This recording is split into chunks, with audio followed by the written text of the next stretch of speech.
Olá, cursistas! Que todos estejam bem e em paz. Bem-vindos à nossa segunda aula da disciplina de Informática do curso técnico de Secretariado. Como vocês sabem, meu nome é Gilmara. Espero que o nosso trabalho de hoje seja o mais frutuoso possível.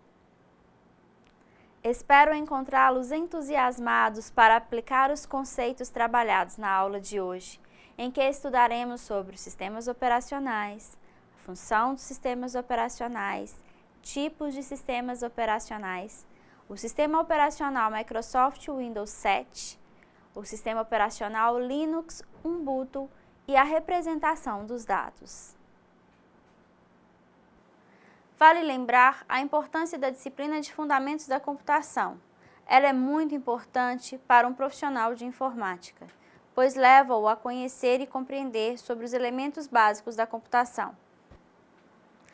No que se refere à construção do computador e o seu funcionamento básico, refletiremos sobre sistemas operacionais, representação de dados e sistemas de numeração. Nela, serão apresentados conceitos importantes, úteis para entender como o computador compreende os comandos que utilizamos para nos comunicarmos com ele. Iniciemos a nossa aula.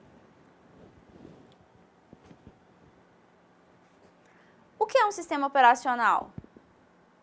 O sistema operacional é um software especial que acorda o computador, fazendo com que ele reconheça o processador, as memórias, teclado, vídeos e as unidades de disco. Um sistema operacional pode ser visto como uma camada, uma aplicação entre o hardware, a parte física do computador e os softwares aplicativos, permitindo que o usuário tenha comunicação com o computador. O sistema operacional tem a função de inicializar o computador, servindo de meio de ligação entre o hardware e os demais softwares instalados na máquina. Os sistemas operacionais não têm a função de realizar tarefas especializadas e específicas, como, por exemplo, acessar a internet, construir um documento de texto ou uma planilha eletrônica, desenhos.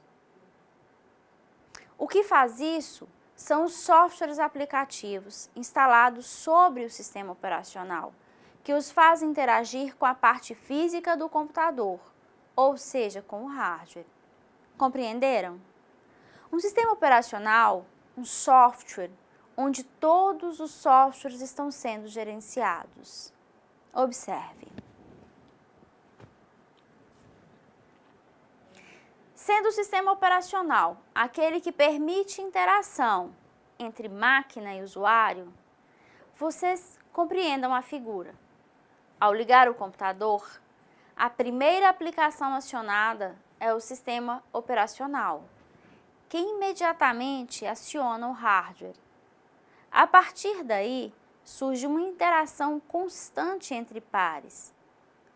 Se o usuário abre o aplicativo, aciona o sistema operacional, que aciona o aplicativo, que por meio do hardware é ativado. E também o sistema operacional possibilita a interação do usuário e da máquina.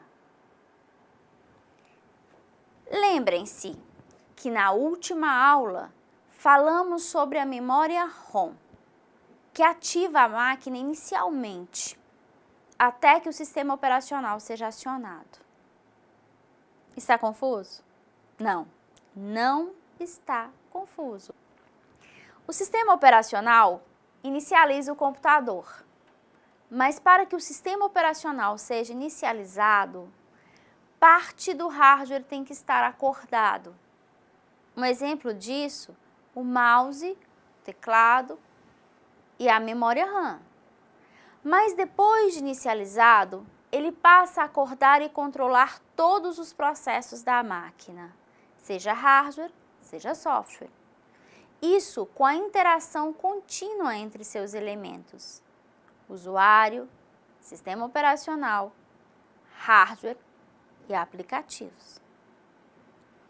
alguns conceitos necessários de serem compreendidos por vocês antes de darmos continuidade a esse assunto.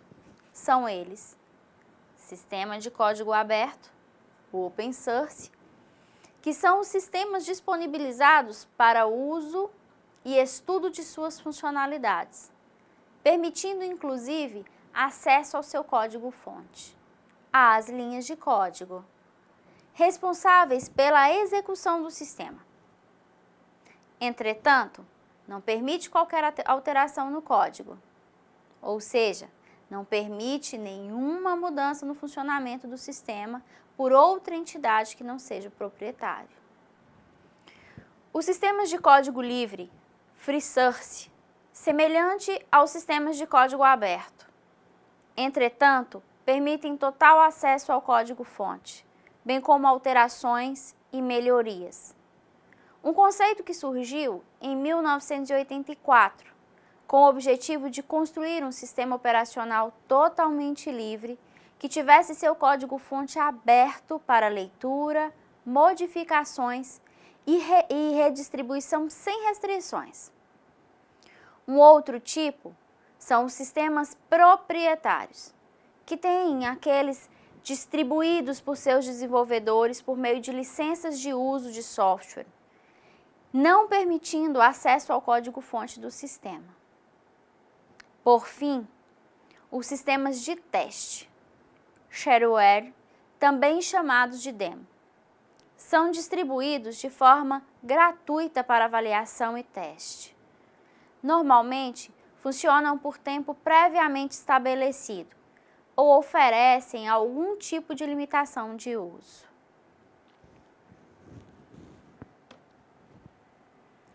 Vou citar o nome de alguns sistemas operacionais. Os mais conhecidos são, como sistemas proprietários, adquiridos no meio de licença de uso, nós temos o macOS, o Windows e o BADA. BADA, professora? Sim, BADA. Que sistema é esse? É um sistema operacional criado pela Samsung para dispositivos móveis. Esse sistema não foi bem aceito pelos usuários e acabou sendo descontinuado pela Samsung, que acabou depois se rendendo ao Android. Outros exemplos são os de sistemas de código aberto, como Linux, Android e o Chrome OS. Como vimos, os sistemas operacionais são softwares com características especiais, que possibilitam suporte para outros softwares, que outros softwares trabalhem sobre ele, não podendo trabalhar sem a presença desse sistema operacional. Os sistemas que trabalhamos diariamente, naquelas atividades rotineiras, como os processadores de texto, planilhas eletrônicas, slides de apresentação, editores de imagens, navegadores de internet e tantos outros que lidamos em nossas tarefas diárias. Esses são chamados de softwares aplicativos ou softwares utilitários. Dentre os diversos softwares utilitários, temos os editores de texto, que são utilizados para a produção de textos e documentos. Apresentam funcionalidades que facilitam a atividade e a organização, bem como a formatação do texto conforme a necessidade do usuário. São exemplos desses editores de texto os utilitários Microsoft Word, LibreOffice Writer, o Core Word Perfect. Como planilhas eletrônicas, elas trabalham os processamentos numéricos, organização de tabelas e gráficos, e promovem atividades de tabulação de dados, aplicação de funções matemáticas e criação de gráficos. Como exemplos, podemos citar o Microsoft Excel, LibreOffice Calc e o IBM Lotus 123. Quanto aos utilitários de slides de apresentação, Eles organizam apresentações, aulas, palestras, reuniões e têm funcionalidades que permitem criar e formatar sequência de slides, aplicando efeitos de transição e animação entre seus elementos. São exemplos o Microsoft PowerPoint, LibreOffice Impress e o eWork da Apple. Navegadores ou browsers são utilizados para acessar páginas de internet e navegar entre elas. Permitem pesquisar, imprimir e salvar dados. São diversos desses utilitários, e eu citarei apenas os mais usados, como o Mozilla Firefox, Google Chrome, Microsoft Internet Explorer e Safari. Por fim, eu vou citar os utilitários comerciais, utilizados para automatizar as tarefas de sistemas específicos de negócios. Como exemplo, um sistema de fluxo de caixa, controle de estoque, sistema gerenciador de recursos humanos, um gerenciador contábil, entre diversos outros. Trataremos agora sobre os sistemas de numeração e a forma com que o computador os utiliza. Um sistema de numeração refere-se ao modo que utilizamos para representar os algarismos numéricos. O sistema de numeração, que normalmente é utilizado por nós, é o sistema de numeração decimal. Esse sistema faz agrupamentos de 10 em 10 unidades e é representado por algarismos de 0 a 9. Para contar as unidades, dezenas e centenas. Esses algarismos são chamados de indo-arábico, pois tiveram origem nos trabalhos dos hindus e dos árabes. O agrupamento de 10 em 10 permite a definição de ordens, unidade, dezena e centena. Primeiro agrupamento. Unidade de milhar, nós temos dezena de milhar, unidade de milhar, dezena de milhar e centena de milhar. Um segundo agrupamento. E assim sucessivamente. Cada ordem forma um novo grupo denominado classe. Observe o slide. Como se dá a representação do número 568 em decimal? Observe que o número foi dividido dentro da classe com 3 ordens. Aqui nós temos unidade, dezena e centena. Observe que em 568 nós temos 8 unidades, 6 dezenas, 5 centenas.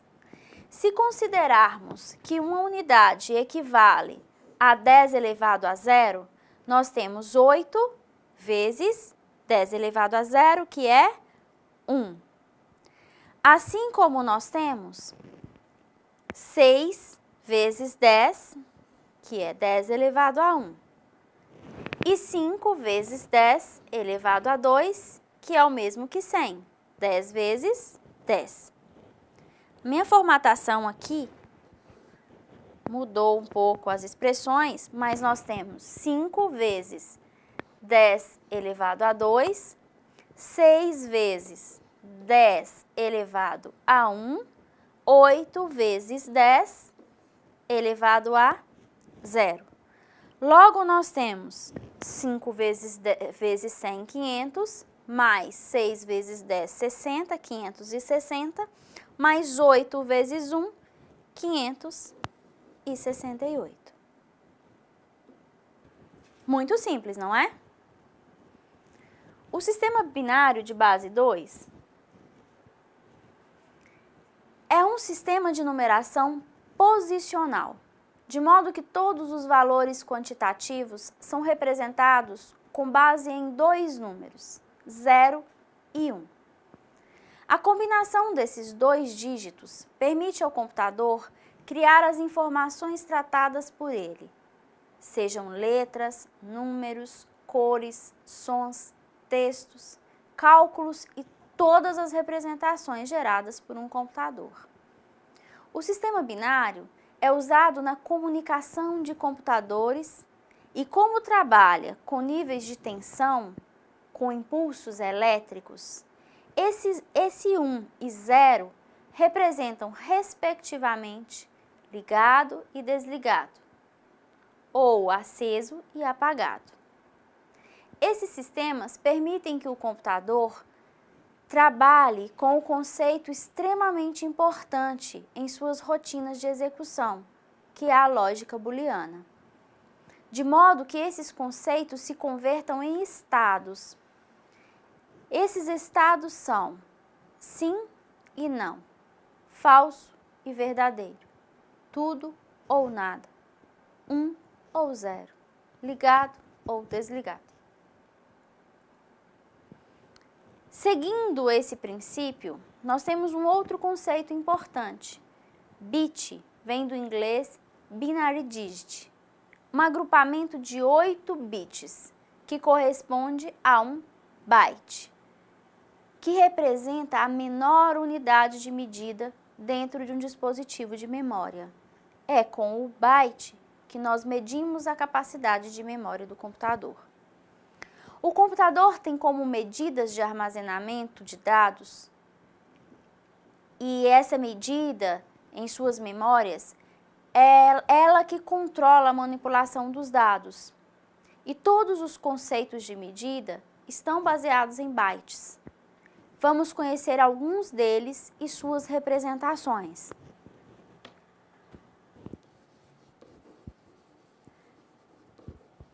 Aqui nós temos a representação e aqui nós temos as nossas unidades fatoriais. A nossa fatoração dele.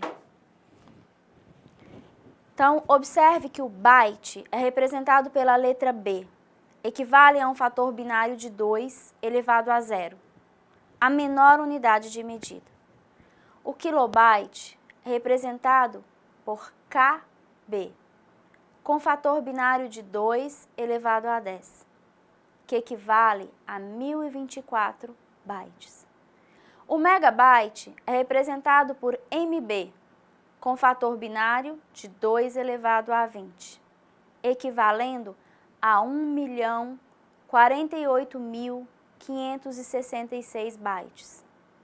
O gigabyte, representado por GB, seu fator binário é de 2 elevado a 30, 1.073.641.824 bytes. O terabyte é representado por TB, com fator binário de 2 elevado a 40. O petabyte, representado por PB, com fator binário de 2 elevado a 50. Hexabyte, representado por EB, com fator binário de 2 elevado a 60. Zetabyte, representado por ZB, com fator binário de 2 elevado a 70. E iotabyte, representado por YB, com fator binário de 2 elevado a 80. Vale lembrar que não há apenas essas representações. O armazenamento de dados, ele pode ser infinito, como qualquer tipo de medida. Citamos aqui apenas algumas dessas representações. Há representações exponencialmente maiores, mas que nesse instante não nos são necessárias. Geralmente, em nossas aplicações de usuários comuns, nós utilizamos as dimensões de armazenamento na casa dos terabytes. Os equipamentos com maior potencial de armazenamento atualmente estão limitados às máquinas de alta performance, aos supercomputadores. Observe que todas essas medidas, elas têm uma referência direta com o número de bytes, com a associação sucessiva de múltiplos de 1024, que se vocês observarem, 1 kilobyte equivale a 1024 bytes, que equivale a 1 megabyte equivale a 1024 kilobytes, 1 gigabyte equivale a 1024 megabytes, 1 terabyte equivale a 1024 gigabytes, 1 petabyte equivale a 1024 terabytes, 1 hexabyte equivale a 1024 petabytes e 1 zettabyte equivale a 1024 hexabytes e 1 iotabyte equivale a 1024 zettabytes. Essa relação contínua de representações numéricas no armazenamento de dados do computador é sempre múltiplos de 1024. Reforçando, não são as únicas, há muitas outras e de modo infinito. Imagine quantos dados podem ser gravados em um disco de 1 iotabyte. O que você salvaria nele? Quanto você gastaria para obter um desses? Eu sugiro que vocês pesquisem sobre essas questões e que pesquisem sobre essa quantidade de armazenamento e valores. Que vocês tenham acesso a essas informações por meio da curiosidade de vocês. Diante disso, observamos que o computador trabalha com diversas associações de bits, como visto anteriormente, sendo sua menor unidade de armazenamento o byte, que utiliza 8 bits. Bit 0, bit 1. Para compreendermos melhor esses conceitos, estudaremos sobre os 3 principais sistemas de numeração utilizados pelo computador: o sistema de numeração binário, o sistema de numeração octal e o sistema de numeração hexadecimal. No sistema de conversão decimal para binário, todas as vezes que nós tivermos que fazer essa conversão de decimal para binário, nós vamos fazer divisões sucessivas por 2. Se nós considerarmos o número 17, nós utilizaremos a divisão de 17 por 2, teremos 8. 8 vezes 2, 16. 17 menos 16, nós temos 1. Dividimos novamente. O 8, nós dividiremos por 2. 2 vezes 4, 8. 8 menos 8, 0. Dividimos novamente por 2. 2 vezes 2, 4.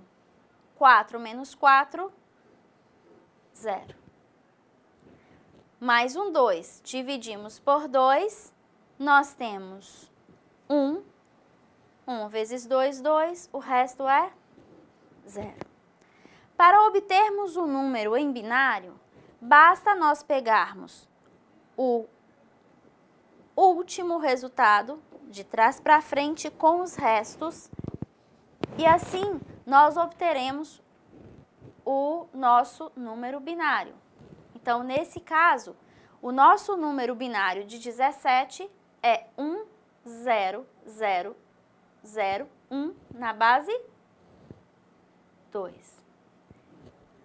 Essa é a nossa representação binária do número 17. Quando nós vamos considerar esse número como sendo um número binário, já que nós falamos que um byte é representado por 8 bits, e aqui nós temos apenas 1, 2, 3, 4, 5 bits, a representação dele seria 1, 0, 0, 0, 1, e para completar os 8 bits, nós inserimos zeros à esquerda. Vocês viram que converter de decimal para binário é muito simples. Simples também é converter de binário para decimal. Observe, para converter um número binário para o sistema decimal, deve-se escrever cada número que o compõe, cada bit, multiplicado pela base do sistema de base 2, elevado à posição que ocupa. Vale lembrar que a primeira posição é iniciada em 0, ou seja, o dígito multiplicado por 2 elevado a 0. Isso eu estou considerando a primeira posição. Então, eu tenho o meu dígito 1, eu multiplico por 1 vezes 2, que é o meu dígito binário, elevado à posição. Dígito 0. 0 multiplicado por 2 na segunda posição, que é 1. O 0, eu ponho 0 multiplicado por 2 elevado a 2, que é a minha terceira posição. 0, eu tenho 0 multiplicado por 2 elevado a 3, que é a minha quarta posição. Por fim, eu tenho 1, que eu vou multiplicar por 2 elevado a 4, que é a minha quinta posição. Logo, temos que 1 vezes 2 elevado a 4, temos 16, mais 0 vezes 2 elevado a 3, 0, mais 0 vezes 2 elevado a 2, 0, mais 0 vezes 2 elevado a 1, 0, mais 1 vezes 2 elevado a 0, que é 1. Logo, 16 mais 0, mais 0, mais 0, mais 1, resultado, 17.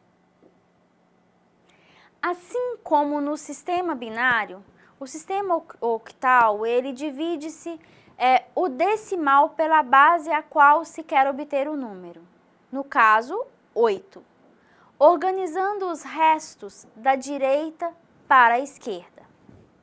Sendo o 17 dividido por 8, nós temos 2. 2 vezes 8, 16, o nosso resto é 1. Quando pegamos o nosso número em octal, nós temos 21 na base 8. Sendo assim, o número decimal 17, com representação octal, será 21 na base 8. O sistema de inversão de octal para decimal segue o mesmo princípio anteriormente apresentado, que nada mais que o dígito octal multiplicado por 8 elevado à potência equivalente à sua posição. Lembrando que a primeira posição é 0. Sendo assim, será 2 vezes 8 elevado a 1, mais 1 vezes 8 elevado a 0, o que resulta em 16 mais 1, igual a 17 em decimal. O sistema hexadecimal é um sistema de numeração posicional. Os números em base 16 empregam 16 símbolos que vão de 0 a 9 e de A a F. As letras sugerem os números de 10 a 15. Sendo assim, os símbolos de base hexadecimal são 0, 1, 2, 3, 4, 5, 6, 7, 8, 9. A, B, C, D e E. E e F. O sistema hexadecimal melhora a comunicação com o computador, uma vez que a máquina tem o padrão de utilizar o byte como unidade básica da memória. Se um byte equivale a 8 bits, então um byte pode ser representado por 8 algarismos de um sistema binário, ou por 2 algarismos de um sistema hexadecimal.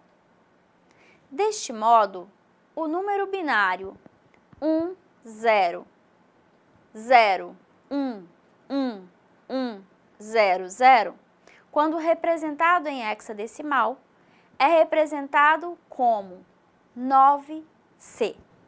Para converter os números de decimal para binário, separe o número de base 2 em grupos de 4 dígitos da direita para a esquerda e então faça a conversão de cada grupo de acordo com a tabela de conversão à direita, como representado no slide.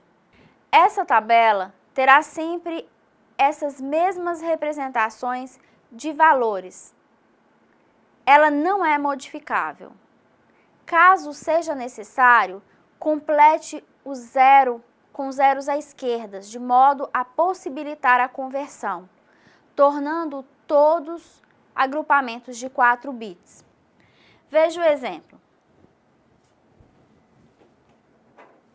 O número binário 1, 0, 1, 0, 1, 1, 1, 0, 0, 1, 0, 0, 1, ou o número de base 2, ao converter segundo a tabela, nós dividimos os bits em agrupamentos de 4. De 4 em 4, múltiplos de 4, da direita para a esquerda. Logo, ao dividirmos este número de 4 elementos, nós teremos 1, 0, 0, equivalendo à letra A, 1, 1, 0, 0, equivalendo à letra C, 0, 1, 0, 1, equivalendo ao número 5. Nesse exemplo, nos sobrou o 1 e precisamos de 4 dígitos. Logo, inserimos uma sequência de 3 zeros à esquerda, o que ficaria 0001 igual a 1. Se vocês observarem, esses números são todos representados dentro da nossa tabela. Nós temos 1 equivalendo a 0001, o 5, 0101, o C, nós temos 1100 e o A representado por 1010. Quando convertemos, nós temos o nosso resultado de 15CA. É a nossa representação hexadecimal do número binário anteriormente apresentado, que é 10101111001010. Para converter de decimal para hexadecimal, usa-se o mesmo padrão utilizado nos exemplos de conversão de binários e octais. O mesmo tipo de exemplo. Como vimos, os sistemas operacionais são softwares com características especiais e que possibilitam suporte para que outros softwares trabalhem sobre ele. Existem diversas versões do Windows. As mais atuais são o Windows 7, o Windows 8 e o Windows 10. Mas a versão mais utilizada atualmente é o Windows 7, e por isso estudaremos aqui. Como já visto anteriormente, o sistema operacional é um software responsável por fazer com que o usuário consiga ver o que o computador faz e fazer com que o computador compreenda o que queremos dele. Verifique o slide. Essa é a área de trabalho do Microsoft Windows 7. Ela pode ser configurada conforme a preferência do usuário, como a cor, o tamanho dos ícones, a imagem de sua escolha. E os elementos principais da área de trabalho são os ícones, a barra de tarefas e o botão iniciar. Observem que quando vocês abrem o computador, vocês vão ver ícones. Ícones, que são essas pequenas imagens que nós temos na tela que indicam algumas aplicações básicas do software. O botão iniciar, né? E nós temos a nossa barra de tarefas, que é essa barrinha aqui na parte inferior. Ícones são figuras que representam recursos do computador. Um ícone pode representar um texto, uma música, um programa, fotos, qualquer outro tipo de elemento de dado do computador. Você pode adicionar ícones na área de trabalho, assim como pode excluí-los. Alguns dos ícones, eles são padrão do Windows, como computador, documentos, rede, Internet Explorer, lixeira. E para abrir esses ícones, basta dar um duplo clique sobre eles, ou clicar com o botão direito do mouse e selecionar abrir. A barra de tarefas apresenta as janelas dos aplicativos abertos no Windows, mesmo que eles não estejam sendo manipulados naquele momento. E isso vai possibilitar alternar entre aplicações ou janelas com rapidez e facilidade. A barra de tarefas é muito útil para as rotinas de trabalho no computador. Ela permite que vários aplicativos sejam utilizados ao mesmo tempo e permite que o usuário interaja com todos eles sem ter que fechar e abrir um arquivo cada vez que ele quiser mudar a ferramenta que estiver usando naquele instante. Vale lembrar que o computador não pode ser desligado diretamente. E a máquina ela não pode ser interrompida de uma vez. O sistema operacional tem que ser desativado primeiro, para não corromper os sistemas nele instalados. Para isso, acione o botão iniciar, desligar e escolha uma das opções. Observe aqui que nós temos o nosso botão desligar. No botão desligar, nós temos a opção de fechar todos os programas. Com isso, quando o computador for ligado novamente, ele terá que carregar todo o sistema operacional novamente. Então, essa opção ela é utilizada quando nós estamos encerrando o nosso trabalho com o computador, quando estamos finalizando essa atividade. Nós temos ainda a opção suspender. O suspender salvará o estado da área de trabalho no disco rígido. E depois que nós desligarmos o computador e ele for ligado novamente, a área de trabalho vai aparecer exatamente como estava quando foi suspenso, com os programas e arquivos que estavam abertos naquele instante. Nós temos a opção reiniciar, que ela encerra o Windows e os aplicativos e reinicia o computador completamente. Temos a opção bloquear, que bloqueia o computador para que apenas o usuário que está logado no sistema ou um administrador possa desbloqueá-lo. E essa opção, ela deve ser utilizada sempre quando nós nos afastarmos do computador, mesmo que de forma breve, mesmo que rapidinho, para que as pessoas mal intencionadas não se aproveitem da nossa ausência para roubar ou corromper as informações do nosso trabalho. Nós temos ainda a opção fazer logoff. Essa opção encerra todos os programas do usuário atual para que o novo usuário possa acessar o sistema. A opção trocar de usuário, ela é muito semelhante a efetuar logoff. Entretanto, não encerrará os arquivos e programas do usuário anterior. A área de trabalho estará exatamente como estava.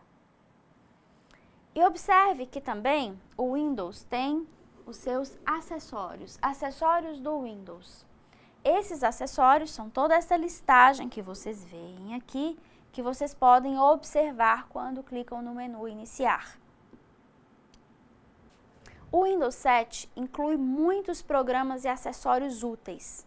Os aplicativos. Eles são ferramentas utilizadas para edição de texto, criação de imagens, jogos, ferramentas para melhorar a performance do computador, como calculadora, Paint, entre tantos outros que nós temos.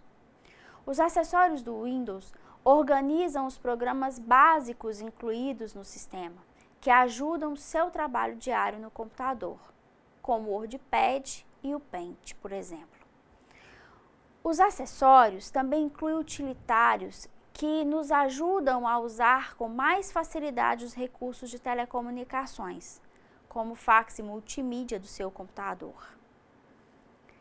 As ferramentas de sistemas são acessórios que o ajudam a gerenciar os recursos do seu computador. Os jogos também são incluídos como parte de acessórios do Windows. Um conceito importante do Microsoft Windows são as janelas, que inclusive dão nome a esse sistema operacional. Os aplicativos são abertos em formatos de janelas, quadros de sistemas, e todos eles possuem características comuns, como a barra de títulos. Na barra de títulos é mostrado o nome do arquivo e o nome do aplicativo que a gente está usando. Essa barra de títulos, ela permite nós movermos a janela na área de trabalho, maximizar, restaurar, fechar as janelas. Esses três botões, minimizar, restaurar e fechar, eles têm características específicas e ficam na parte superior direita da janela.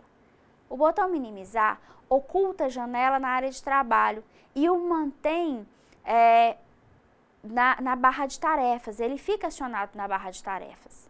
O botão maximizar aumenta o tamanho da janela até que ela ocupe toda a área de trabalho. Esse botão ele também pode estar ativado como restaurar. E o botão restaurar restaura a janela para o tamanho original. Já o botão fechar, fecha o aplicativo e a janela que está sendo executada. O Microsoft Windows, como a maioria dos sistemas operacionais, organiza seus dados em pastas e arquivos. E os arquivos ficam organizados hierarquicamente dentro das pastas, que pode ainda guardar outras pastas, pasta dentro de pasta. O Windows possui pastas específicas para armazenar os arquivos do sistema, bem como seus aplicativos e todos os sistemas que estão instalados sobre ele. As outras pastas, que não são dos sistemas, que não são do sistema operacional, que não são dos aplicativos, elas são criadas e organizadas conforme a preferência e a necessidade do usuário, que as gerencia conforme lhe for adequado. Veja a imagem. Nesta imagem, nós temos a tela básica do nosso Windows Explorer. Essa imagem aqui, que é a nossa ferramenta Windows Explorer, ela nos permite gerenciar as pastas e arquivos, como nós vimos anteriormente. Nós temos pastas e dentro destas pastas nós temos os nossos arquivos. Aqui eu tenho o exemplo de algumas pastas básicas do Windows, como bibliotecas, documentos, documentos públicos. Essas são pastas previamente criadas pelo sistema operacional. A outra imagem que nós temos aqui é uma imagem de exclusão de arquivo. Todas as vezes que nós vamos excluir um arquivo, nós precisamos de uma confirmação. Quando se exclui um arquivo, esse arquivo ele pode ser jogado na lixeira ou ser excluído definitivamente. Imagine você no escritório com um documento que você jogou no lixo. Se você o joga na lixeira e depois percebe que era um documento importante, você pode ir lá, pegá-lo da lixeira e recuperá-lo. O mesmo acontece com a lixeira do computador. Ele pode ser resgatado em caso de arrependimento. Agora, Se a lixeira for esvaziada, não há como recuperar. Não tem como pegar de volta esse arquivo. Um outro sistema operacional muito utilizado e que falaremos na aula de hoje é o Linux Ubuntu. Ele é de distribuição gratuita e é um sistema operacional para computadores em que cada 6 meses há uma nova versão. Uma nova versão é lançada e as atualizações de segurança também são gratuitas para o usuário. O Ubuntu, ele pode ser utilizado por meio de um Live CD, sem precisar instalar o sistema operacional na sua máquina. E isso não vai modificar o sistema operacional que já estava instalado no seu computador. Essa aqui é a área de trabalho do Linux, na versão que estamos considerando, o Ubuntu. Observe como é semelhante ao Windows. E assim como o Windows, você pode configurar conforme a preferência do usuário em relação à cor, tamanho dos ícones, as imagens de sua escolha. E os elementos principais aqui dessa nossa área de trabalho também são os ícones, a barra de tarefas e também o nosso botão iniciar. Aqui nós temos exemplos básicos dos nossos ícones do sistema operacional. Nós temos os nossos botões de controle e nós temos a nossa barra de tarefas. O Ubuntu também trabalha com o conceito de janelas e menus. No menu Aplicativos, podemos acessar os aplicativos e nele temos as opções de acesso aos programas classificados em acessórios, escritório, gráficos, internet, jogos e multimídia. Podemos também acessar a central de programas do Ubuntu, na qual nós teremos as informações dos programas instalados e também instalar novos programas.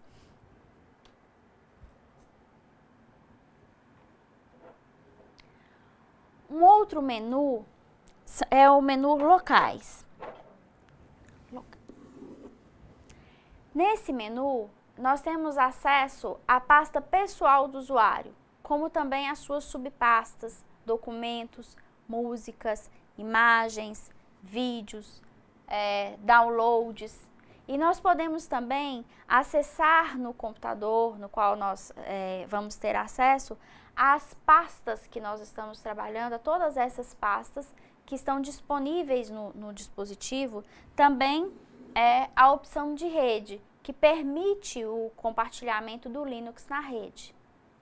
Nós temos também a opção pesquisar por arquivos e verificar os últimos documentos acessados e os documentos recentes. Como nós vimos anteriormente no Windows, o computador não pode ser desligado diretamente pela máquina.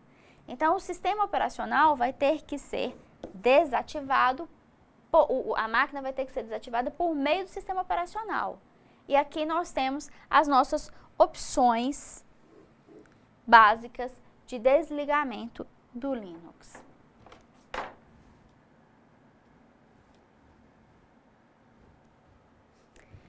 Os sistemas que são trabalhados diretamente naquelas atividades rotineiras, os processamentos de texto, as planilhas eletrônicas, os slides de apresentação, editores de imagens, navegadores de internet e tantos outros que nós lidamos em nossas tarefas diárias, eles são chamados de softwares aplicativos ou utilitários. Dentre os diversos softwares utilitários, nós temos os editores de texto, que são utilizados para a produção de textos e documentos e apresentam funcionalidades que facilitam a atividade de organização e formatação do texto conforme a necessidade do usuário. São exemplos desses utilitários o Microsoft Word, o LibreOffice Writer e o Corel Word Perfect. Já as planilhas eletrônicas, elas trabalham com processamentos numéricos, organização de tabelas e gráficos, e promovem atividades de tabulação de dados, aplicações de funções matemáticas e a criação de gráficos. Como exemplo, nós vamos citar o Microsoft Excel, o LibreOffice Calc e o IBM Lotus 123. Quanto aos utilitários de slide de apresentação, que aqueles que organizam apresentações, aulas, palestras, reuniões, eles têm funcionalidades que permitem criar e formatar sequências de slides aplicando efeitos de transição e animação entre os seus elementos. Exemplos disso é o Microsoft PowerPoint, o LibreOffice Impress e o iWork da Apple. Os navegadores ou browsers, eles são utilizados para acessar páginas da internet e navegar entre elas. Ele vai nos permitir pesquisar, imprimir, salvar dados. São diversos esses utilitários. Eu vou citar apenas alguns que são os mais usados, que é o Mozilla Firefox, o Google Chrome e o Microsoft Internet Explorer. Nós temos também o Safari, entre tantos outros, né? Então, por fim, eu vou citar para vocês alguns utilitários comerciais, utilizados para automatizar tarefas ou sistemas específicos de negócios, como, por exemplo, o sistema de fluxo de caixa, controle de estoque, sistema gerenciador de recursos humanos, gerenciadores contábeis, entre tantos outros que nós temos. A nossa segunda aula termina aqui e eu deixo para vocês uma atividade postada no ambiente. Verifique a atividade e as instruções de elaboração e envio. Obrigada pela atenção. Até breve. Estou à disposição de vocês. Desejo a todos bons estudos. Permaneçam bem e em paz.